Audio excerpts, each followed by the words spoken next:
Rajkot headline news ગ્રુપના editor નીડર senior પત્રકાર જગદીશભાઈ મહેતા ઉપર કહેવાતા આદિવાસી નેતા તુષાર અમરસિંહ ચૌધરીએ વ્યારા પોલીસ સ્ટેશનમાં આદિવાસી સમાજનું ડિબેટ કરી અપમાન કર્યાની ખોટી રીતની પોલીસ ફરિયાદ કરેલ છે। આવી ખોટી ફરિયાદથી સમગ્ર દેશને રાજ્યના પત્રકારોનો અવાજ દબાવવાનો જે પ્રયાસ કરેલ છે તેને ઉપલેટા શહેર અને તાલુકા પત્રકાર સંઘ ફક્ત કડક શબ્દોમાં વખોડી કાઢી આજે પત્રકાર સંઘના પ્રિન્ટ અને ઇલેક્ટ્રિક મીડિયાના તમામ પત્રકારો, પ્રેસ, ફોટોગ્રાફર, કેમેરામેન વગેરે મોટી સંખ્યામાં ઉપલેટા મામલતદારને આવેદનપત્ર આપ્યું અને આવેદનપત્રમાં ચીમકી આપતા જણાવ્યું છે કે આગામી દિવસોમાં જો આ ફરિયાદ રદ કરવામાં નહીં આવે તો કાયદામાં રહીને પત્રકારો ગાંધી ચિંધ્યા માર્ગે આંદોલન કરશે।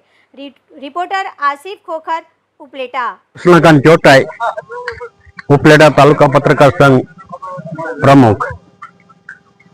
છેલ્લા ઘણા સમયથી આ જગદીશભાઈ મહેતા ગ્રુપ એડિટર છે, તેઓ વિડીયો દ્વારા, સોશિયલ મીડિયા દ્વારા લોકોના પ્રશ્નો ઉજાગર કરી રહ્યા છે। આ પ્રશ્નો લોકોના હિત માટે અને સરકારનું ધ્યાન દોરવા માટે જગદીશભાઈ પ્રયત્નો કરતા હોય ત્યારે આવા પ્રશ્નોનો અર્થનો અનર્થ કરી અને તુષાર અમરસિંહભાઈ ચૌધરીએ ખોટી રીતે એનું અર્થઘટન કરી અને સમાજમાં રોષ ફેલાય એવા પ્રયત્નો કર્યા અને એના ભાગરૂપે જગદીશભાઈ મહેતા સામે વ્યારામાં ફરિયાદ થઈ।